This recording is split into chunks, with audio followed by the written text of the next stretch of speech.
샬롬, 오늘의 말씀지기 이준영 간사입니다. 추석이 끝나고 다시 일상으로 돌아가고 있습니다. 바쁜 일상 속에서도 말씀 앞으로 나와 하나님이 주시는 은혜를 누림으로 풍성한 삶을 살아가는 풍삼 독자 여러분이 되시길 축복합니다.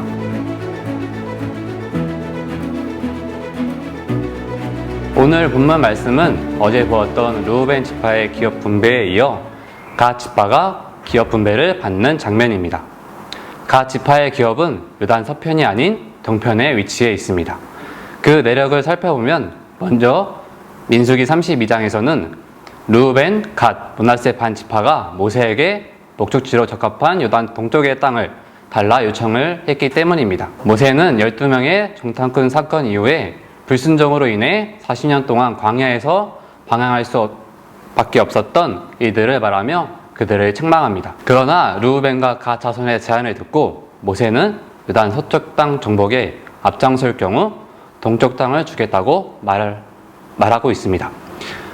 그렇게 모세와 맺은 약속대로 하나님께서는 그들에게 요단 동쪽 땅을 주십니다. 그리고 오늘 본문에서는 땅을 분배하는 과정이 구체적으로 나옵니다.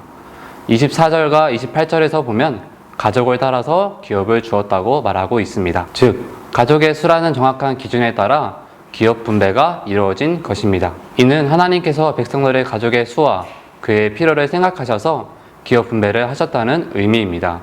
이러한 기업 분배의 원칙에는 한 사람 한 사람에 대한 하나님의 사랑과 관심이 담겨져 있음을 볼 수 있습니다. 사실 인간적인 생각으로 보면 땅을 분배하는 이성적이고 합리적인 방법은 전쟁의 활약의 여부에 따라 땅을 분배하는 것일 수 있습니다.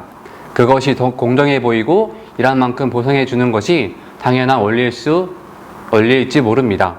그러나 하나님께서는 그것이 별로 중요하지 않았습니다. 왜냐하면 가나안 땅은 이스라엘 백성들의 노력이 아닌 하나님의 은혜로 받은 땅이었기 때문입니다. 이스라엘 백성들은 단지 가나안 땅을 선물로 주시려는 하나님의 계획에 순종했고 하나님께서 대적들을 멸하셔서 그 땅을 차지하게 된 것이기 때문입니다. 즉, 이 가나안 땅은 하나님께서 주신 땅이었습니다. 그러니 그들의 활약은 중요하지 않았고 하나님의 방법인 그들의 가족에 따라서 기업을 분배했던 것입니다. 하나님은 이스라엘로 하여금 가나안 땅을 차지하게 해주셨다고 약속하신 바를 그대로 지키셔서 하나님의 신실하심을 나타내셨습니다. 그뿐 아니라 약속을 이루시는 가운데 하나님의 사랑과 은혜가 함께 했습니다. 이러한 하나님의 신실하심과 사랑, 은혜는 오늘날 우리에게도 동일합니다. 이 약속을 믿고 하나님의 방법을 신뢰하는 풍삼 독자 여러분이 되길 기도합니다.